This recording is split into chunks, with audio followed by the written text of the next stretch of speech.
다 찾으셨으면 자리에서 잠시 일어나셔서 하나님의 말씀을 우리 같이 받들어 읽도록 하겠습니다. 창세기 1장 26절에서 31절까지 말씀입니다. 함께 읽겠습니다. 하나님이 이르시되 우리의 형상을 따라 우리의 모양대로 우리가 사람을 만들고 그들로 바다의 물고기와 하늘의 새와 가축과 온 땅과 땅에 기는 모든 것을 다스리게 하자 하시고 하나님이 자기 형상 곧 하나님의 형상대로 사람을 창조하시되 남자와 여자를 창조하시고 하나님이 그들에게 복을 주시며 하나님이 그들에게 이르시되 생육하고 번성하여 땅에 충만하라 땅을 정복하라 바다의 물고기와 하늘의 새와 땅에 움직이는 모든 생물을 다스리라 하시니라. 하나님이 이르시되 내가 온 지면에 씨 맺는 모든 채소와 씨 가진 열매 맺는 모든 나무를 너희에게 주노니 너희의 먹을 거리가 되리라. 또 땅의 모든 짐승과 하늘의 모든 새와 생명이 있어 땅에 있는 모든 것에게는 내가 모든 푸른 풀을 먹을 거리로 주노라 하시니 그대로 되니라. 하나님이 지으신 그 모든 것을 보시니 보시기에 심히 좋았더라. 저녁이 되고 아침이 되니 이는 여섯째 날이니라. 아멘. 자리에 앉아주시기 바랍니다. 오늘 특성이 있어요. 세 분이 나와서 특성해 주실 텐데 우리 송은영 집사님, 안은경 집사님, 안혜영 집사님 박수로 나오실 때 우리 박수로 환영하도록 하겠습니다.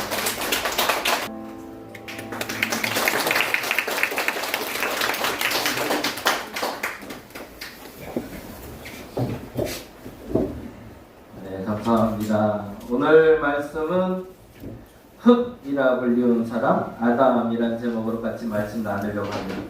성경을 많이 아는 줄 알았는데 많이 모르시더라고요. 그래서 성경을 모른다는 전제로 주일날에 좀 설교를 해보려고 합니다. 수요일날하고 금요일은 그래도 좀 신앙생활을 오래 하신 분들이 나오기 때문에 좀 익숙한 단어를 좀 편하게 써도 되지만 주일날만큼 이제 새로운 사람들이 왔을 때도 편하게 들을 수 있는 설교였으면 좋겠다 생각해서 올해는 아담 얘기를 시작으로 해서 성경 인물 얘기를 좀 나눠보려고 합니다. 그래서 첫 번째 사람 아담이라는 이야기를 할 텐데요. 많이 아는 분들은 에이 저런 걸 뭘 또 라고 생각하지 마시고 한번 되새김하면서 그래서 많이 아시는 분들에게는 한 가지 더 팁을 더 넣어드릴 수 있도록 좀 준비를 해봤습니다. 그래서 오늘 아담부터 시작해서 성경 일부를 여러분 찾아보시며 나는 어떻게 하나님 앞에 단독자로 서야 되는지 점검해보는 시간 되었으면 좋겠습니다. 그림으로 조금 표현을 해보려고 하는데 이 장면 여러분 너무 잘 아시죠? 이 그림이 뭐죠? 네, 이거는 예전 안 믿는 분들도 다 알고 있습니다. 천지창조라는 굉장히 유명한 작품이죠. 한쪽에 할아버지 모양을 갖고 있는 게 우리가 아는 지칭되는 하나님 모습인데요. 그래서 이 모델이 된 인물이 누구일까요? 모델이 있죠. 모든 그림에 모델이 있습니다. 모델이 누구였을까요? 사실은 이것 때문에 우리가 하나님을 상상할 때 하얀 수염에 하얀 머리에 이렇게 되는데 사실은 당시 그리스의 제우스 신을 상징하는 그림이었습니다. 근데 이제 제우스라는 신이 절대 신이었고 가장 위대한 신으로 여겨졌기 때문에 사람들에게 상징 언어로 제우스를 하나님으로 지칭해서 표현하기에는 훨씬 더 다가가기 좋았던 거죠. 그걸 조금 어려운 말로 이제 토착화라는 단어를 쓰는데 당대 문화에 사람들이 이해할 수 있는 단어로 풀어낸 겁니다. 근데 중요한 건 이 하나님이 한 사람과 만나고 있는데 이 사람의 이름이 바로 아담이라고 불리는 사람입니다. 아담의 뜻의 이름은 흙이라는 뜻을 갖고 있습니다. 근데 성경에는 하나님이 아담을 창조할 때 원칙이 있었습니다. 그 원칙은 어떤 형상으로 창조했다고 했습니다. 어떤 형상일까요? 혹시 아시는 분? 예, 한번 보시죠. 하나님의 형상으로 창조됐대요. 이 말의 뜻이 뭘까요? 하나님의 형상으로 창조됐다는 건 그러면 저 할아버지의 모습으로 창조되는 건가요? 그건 아니겠죠. 그럼 모든 사람이 다 어떻게 돼요? 태어나면서부터 수염 달고 나와야 되고 수염 달고 다 똑같은 모습이어야 돼요. 그러면 하나님의 형상이라고 말할 때 그 형상은 외모는 확실히 아는 게 맞아요. 그렇죠? 안 그랬으면 황인종, 흑인종, 백인종 이렇게 나올 리가 없잖아요. 이 하나님의 형상이라고 얘기할 땐 도덕적 성품을 얘기합니다. 하나님의 도덕적인 기준을 가진 존재를 만들었다라는 거예요. 그게 바로 누구다? 사람. 사람은 하나님의 형상대로 만들어졌다는 건 하나님이 마치 사람처럼 생겼다라고 생각하는 것이 아니라 하나님의 성품을 그대로 본따서 누구에게 넣어줬다는 걸까요? 사람에게 넣어주었다는 거. 그게 우리의 본성은 뭐예요? 그러면 결국엔 하나님의 성품인 거죠.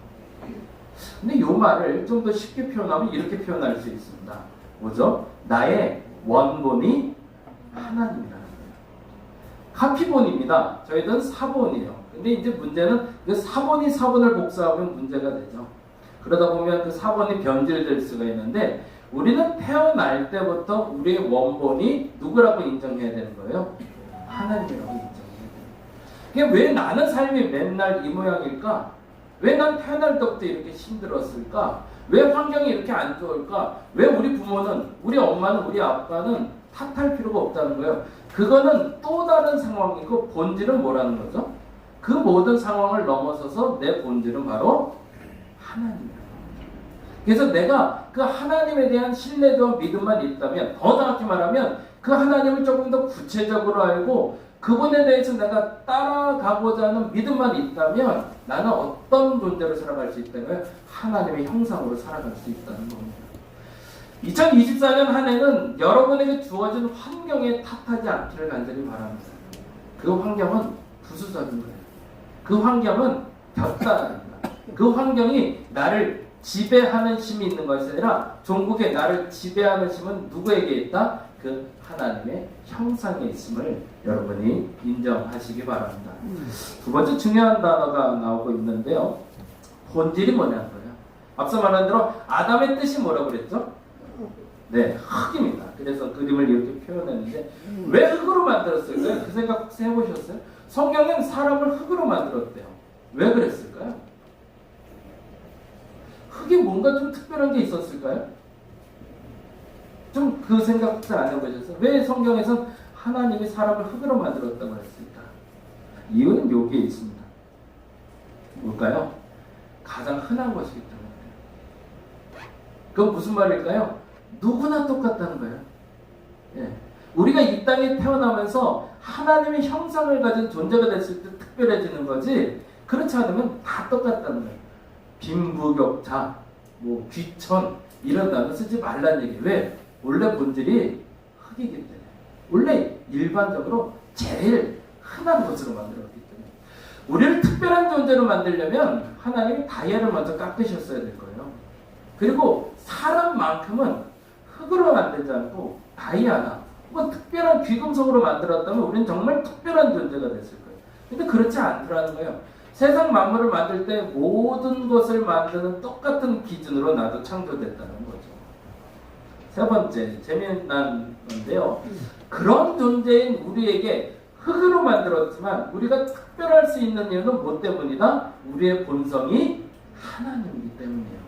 근데 그래서 우리 하나님이 우리에게 특별한 임무를 허락해 주셨어요. 너희는 이거 해야 된다. 그게 성경에 너는 이것을 하라고 아담에게 말했어요. 뭐라고 되어 있죠? 이름을 지어주는 거예요. 이름을 지어준다는 게 어떤 의미일까요? 아이들의 이름은 누가 지을까요? 부모가 짓습니다. 보통 할아버지가 지어주기도 하죠. 그래서 할아버지가 지었을 땐 이름이 옛날 이름이 되고 엄마 아빠가 지으면 조금 덜 옛날 이쁜 이름으로 정리되기도 하죠. 돌림자를 따를 때 어제 우리 금요일날 와서 찬양인도한 목사님 이름이 지자성을 갖고 계세요. 근데 지자가 학년이 하나라며요. 그래서 우리 지경부 집사님도 계시지만 마태가 민자 뭐 이렇게 했는데 학렬이라는 걸 따르게 돼 있어요. 그러다 보니까 우리는 그 이름을 벗어나지 않고 이름을 짓다 보니까 이상한 이름이 만들어지기도 하거든요. 근데 중요한 게 있어요. 이름의 뜻이 뭐냐는 거죠.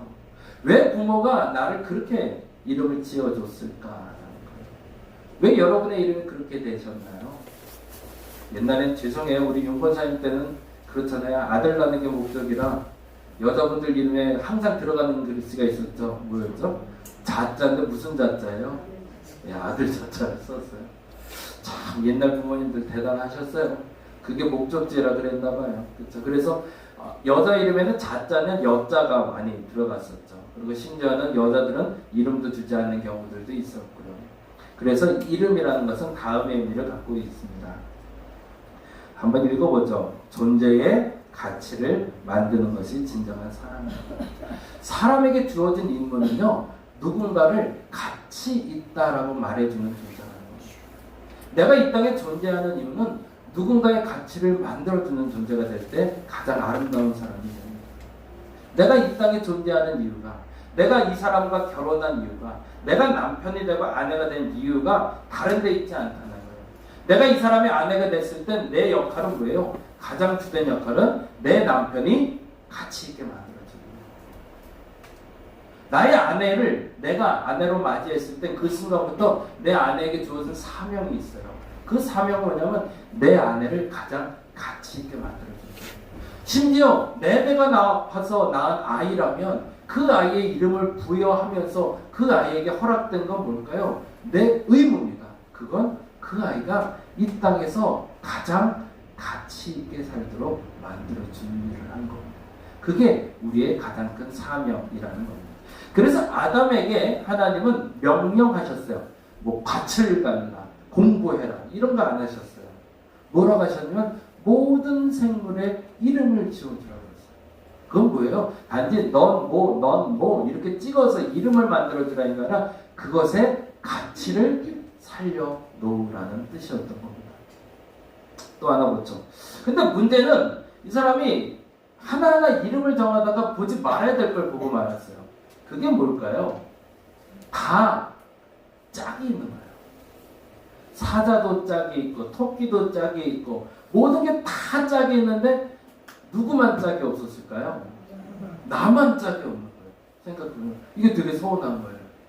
생각해보니까 아니 나는 하나님의 임무를 띠고 다 이름 정해주고 있는데 그래서 사자는 요건 암사자, 요건 숫사자 이렇게 부르고 염소를 봐도 암염소, 순염소가 있는데 이게 뭐지? 왜 나는 혼자야? 그래서 사람이 외롭다라는 것을 느끼기 시작해요. 그래서 성경에는 이렇게 표현하고 있습니다. 뭐라고 되어 있죠? 독처하는 것이 좋지 못하니 독처가 뭘까요? 혼자 머무는 것은 좋지 않다. 이게 성경의 가르침인 것 같아요. 혼자 놔두지 마세요. 그거 사고치는 일입니다. 모든 사람은 같이 있어야 된다. 그게 사람이 사람 되게 만드는 일을 찾게 하신 첫 번째였어요. 모든 사람이 아니라 모든 생물과 동물에게 이름을 주며 사람은 그 질문의 답을 찾았던 거죠. 나는 홀로 있으면 안 되는 존재구나. 그러면 나를 가장 가치 있게 하는 방법은 뭐예요? 내가 누구랑 같이 있는 거죠. 혼자서도 살 수 있어요. 그런 분들도 있죠. 혼자서도 자기 관리 잘하는 분들이 있어요. 그런데요, 하나님은 사람을 같이 살게 만들었다는 거예요. 그러면서 다음과 같은 회복의 역사를 나타내시죠. 하나님은 외로움을 치유하신 분임을 알려주세요. 근데 치유하는 방법이 뭘까요? 단순히 성령이 임해서 특별한 능력으로 고쳐주시는 게 아니더라는 거예요. 내가 외롭다 느낄 때 그 외로움을 회복하고 치유하는 방법은 뭘까요? 이게 참 중요해요. 다음 절입니다. 같이 한번 보세요. 뭐라고 성경은 이렇게 적혀 있어요. 아담에게 하와라는 여자를 보내주시면서 그 하와에게 이름을 정해줘라 그래요. 저 여인은 뭐라 부르면 좋을까? 그랬더니 아담이 다음과 같이 부릅니다. 뭐라 부를까요? 뼈 중에 뼈요, 살 중에 살. 이건 무슨 말일까요? 한마디로 하면 나랑 똑같다라는 뜻이에요. 나랑 같네. 사람이 외롭다 느낄 때 그 외로움을 치유하는 방법이 사실은 상담을 통해서나 약물을 통해서도 가능합니다. 정기적인 복용도 필요합니다. 그래서 우리는 병원 치료도 받는 것이 맞습니다. 근데 궁극적으로 그 외로움을 치유하는 가장 효과적인 방법은 뭘까요? 나랑 같은 마음을 품은 사람과 함께 하는 겁니다. 그게 사실은 치유하는 방법이죠. 근데 잘 안 돼요. 그래서 이게 가족의 역할이고 함께하는 사람의 역할이 되겠죠. 하나님은 세상을 창조하시고 그 중에 사람이란 존재를 만드시며 세상의 질서가 어떻게 돌아가는지를 알려주셨던 거예요.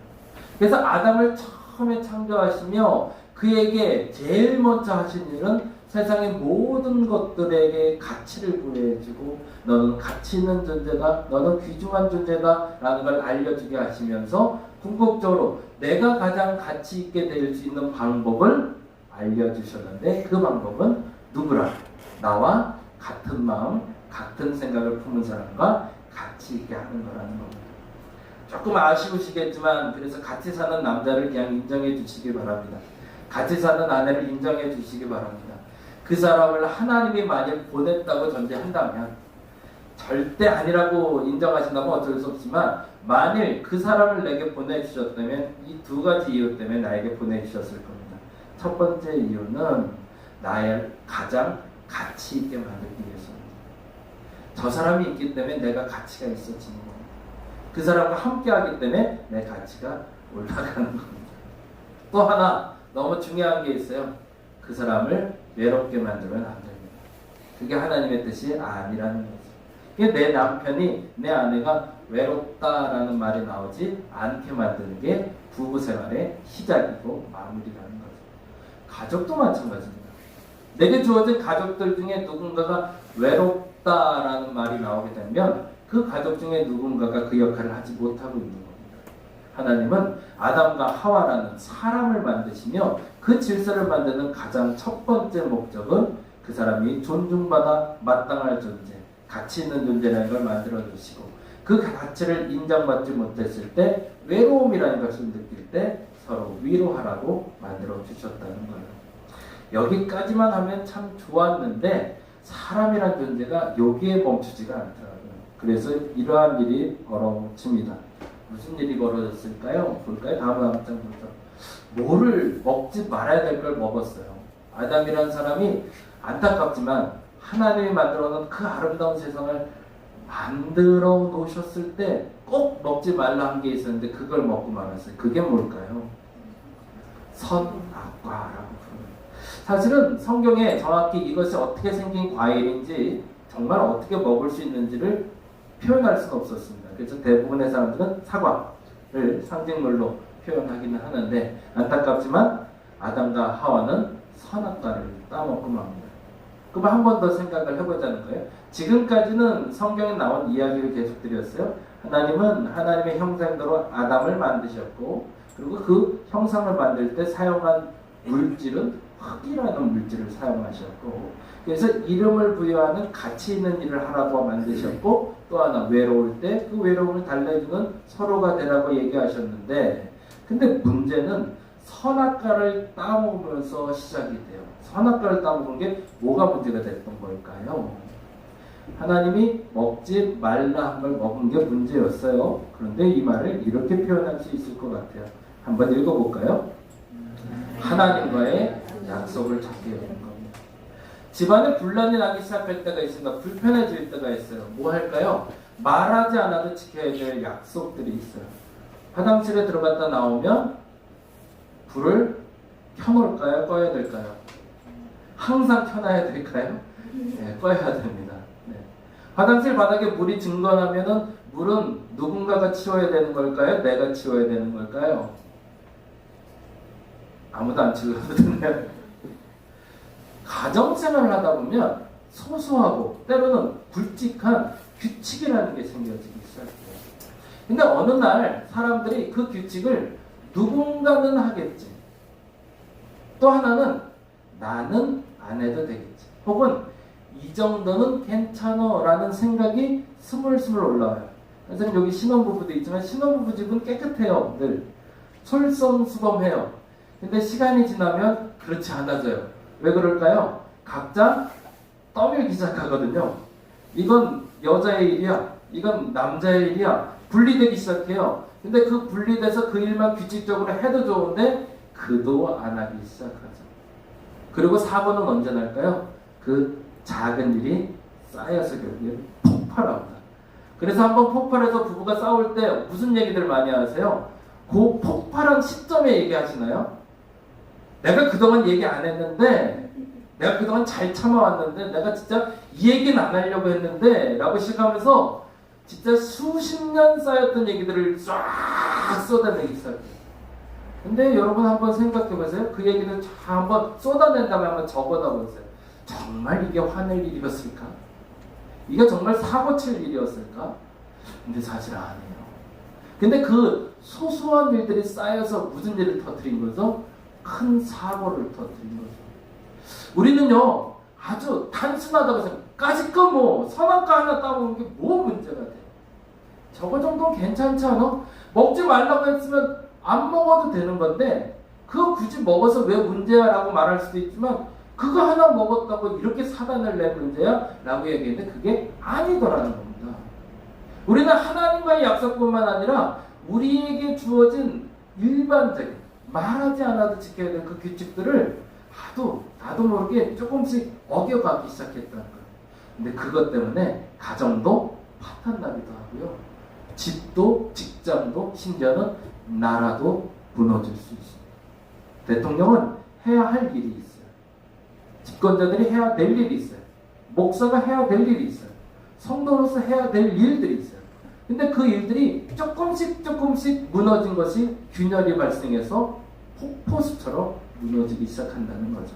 재미난 장면 하나, 그 다음에 먼저 보죠. 그래서 결국에 일어난 일은 그들은 자신들에게 주어진 가장 좋은 것을 잃게 되고 합니다. 그것이 바로 에덴이라는 우리가 잘 아는 에덴 동산에서 쫓겨난 아담과 하와의 이야기가 됩니다. 여러분이 잘 아시는 얘기죠. 근데 한 가지 더 좀 이 얘기를 좀 드리려고 해요. 조금 더 구체적으로 이 얘기를 좀 드리고 싶은데 다음 장 보죠. 세인트 레일리아라고 캘리포니아에 있는 도시입니다. 1772년에 도시 개발이 이루어졌어요. 그래서 이 도시가 만들어지면서 도시의 주 사업이 있었어요. 소위 말해서 원자력을 하는 울진 쪽, 그리고 지금 용인은 뭐가 지금 많이 올라오고 있죠? 반도체 때문에 상업도시가 되고 산업도시가 돼서 여기가 활발하게 지금 개발되기 시작해요. 이게 무엇인가 개발될 수 있는 요소가 있을 때 도시는 개발되기 시작하죠. 1772년에 세인트 레일이라는 도시에 누군가가 갔을 때 아주 귀한 물건을 발견을 합니다. 그 광물의 이름은 무연탄이었어요. 그냥 불만 붙이면 확 타오르는 기가 막힌 것이 땅에 묻혀 있는 걸 알게 됐어요. 그래서 이 도시가 1772년 후에 사람들이 몰려오기 시작했고 탄광이 만들어지기 시작했고 그래서 도시가 당시에 엄청나게 활성화됩니다. 왜냐하면 지금은 기름도 쓰고 가스도 쓰고 햇빛, 태양열 연기도 쓰지만 당시에 가장 많이 활용되던 연료는 석탄이었으니까요. 그러니 이 도시가 엄청나게 활성화됐겠죠. 지금처럼 석유 이상의 가치를 지니는. 근데 문제는 1962년 이후에 다음 장 보여주실까요? 1962년 후에 지금 현재는 아무도 살지 않는 도시가 되어버렸어요. 왜 그랬을까요? 어느 그 쓰레기 매립장에 쓰레기 매립을 한 후에 일정 시간이 되면 포화 상태가 되잖아요. 그래서 이게 태워버려야 되는 것들이 생기죠. 그래서 쓰레기 매립장에 한 직원이 쓰레기를 태우고 정리하고 나가야 되는데 보니까 작은 불씨가 조금 남았어요. 근데 저건 알아서 꺼지겠지 생각한 거예요. 그리고 매립장에 불씨를 놔두고 퇴근을 했어요. 근데 그 하루 동안 무서운 일이 시작이 됐어요. 그 불씨가 땅 속으로 스며든 거예요. 그래서 그 땅 밑에 있었던 석탄, 무연탄에 불이 붙기 시작한 겁니다. 처음에는 단지 땅 속에 그거 하나 묻었다고, 묻혔다고, 불씨가 들어갔다고 뭐 얼마나 대단한 일이 생길까 시작했는데 세인트 레이아는 그 집안 전체가 다 석탄이었던 거예요. 그래서 1962년에 붙었던 그 작은 씨앗이 지금도 타고 있습니다. 그래서 앞으로 이 도시에 불이 꺼지려면 학자들이 결론 내리기 앞으로 250년은 더 타야 된대요. 그래서 불을 꺼보려고 어떤 방법이든 다 써봤는데 워낙 무연탄이 잘 불을 붙기 때문에 어디로 불꽃이 튈지 모르고 그리고 이게 눈에 보이는 곳에서 타들어가는 것이 아니라 바닥에서 타들어가고 있어서 지열 때문에 사람이 살 수가 없고요. 이 장면에 나온 것처럼 땅이 갈라지기 시작하고 땅에서 그 악독한 냄새가 나는 가스가 나오기 시작합니다. 그래서 이 도시가 지금도 살지 못하는 도시로 만들어졌다고 합니다. 한 사람의 한순간에 그 쓰레기 그 정도면 꺼지겠지 뭐. 근데 차라리 그때 물이라도 좀 버주고 왔거나 아니면 다른 방법을 해놨다면 지금 약 300년의 시간을 우리는 벌 수 있었던 거죠. 사람들은 단순하게 생각합니다. 뭐가 하나쯤이야. 작심삼일이 무너지는 게 왜 무너질까요? 오늘 하루만. 새벽 예배를 시작하겠다가 못하는 이유가 있습니다. 매일 하다가 하루 쉬어서 안 돼요. 그 하루 쉬면 다음날 못 일어나요. 매일 성경 읽기로 했는데 안 되는 이유가 있어요. 어느 날 하루만 안 읽어도 될 거예요. 가게 운영하시는 분들 거예요. 매일 하니까 너무 힘들어요. 그래서 하루 정도만 좀 쉴까? 근데요, 이상하게 그날 손님이 몰려와요. 그래서 다음날 되면 소문이 퍼져요. 무슨 소문이 퍼질까요? 저 가게에는 맨날 닫혀있어. 2024년에 아담의 그 존재 가치인 누군가를 존중해주고 가치 있게 만드는 일이 저와 여러분의 역할이 되시길 바랍니다.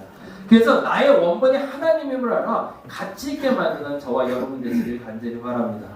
근데 더 중요한 게 있어요. 잠깐 넘겨주실까요? 두 번째 보여주실까요? 하나님이 여러분이 외로울 때 여러분 곁에 가족을 보내주실 겁니다.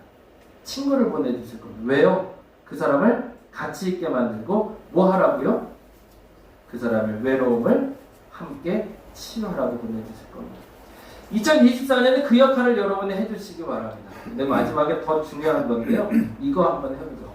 잘못을 인정하는 한 해 됩시다. 이건 잘못이 아닌데? 이건 실수였어. 에이, 요 정도 괜찮아. 라고 말했던 것들을 하나씩 한번 바꿔보자고요. 예, 제가 수요일날에도 말씀드렸는데 제 나쁜 습관 중에 하나 이번에 바꾸는 게 하나 있는데요. 안전벨트 매는 거예요. 여러분 안전벨트 잘 매세요. 요즘 차는 안전벨트 안 매면 계속 소리 나서 그러는데 제 차는 구형차라 안전벨트 안 매도 소리가 안 나거든요. 이게 자유해요. 시끄럽지가 않아요. 근데요 안 매게 돼요. 그러다 보니까 안 매도 괜찮을 것 같다고 생각해요. 왜요? 아직 사고가 안 났으니까, 다치지 않았으니까. 그래서 올해 다짐을 했어요. 안전벨트 꼭 매고 출발하기. 아직 잘 안 돼요. 근데 해보려고 합니다. 그 작은 습관이 나중에 나를 지켜줄 거니까. 그런데 그 작은 것을 어기게 되면 그 사고 이후에 나는 책임질 수 없습니다. 실수가 있다면, 잘못이 있다면 인정하시기 바랍니다. 그리고 한번 바꿔서 2024년엔 동일한 실수 때문에 동일한 잘못이 없는 저와 여러분 되시기를 간절히 바랍니다. 네, 기도하겠습니다.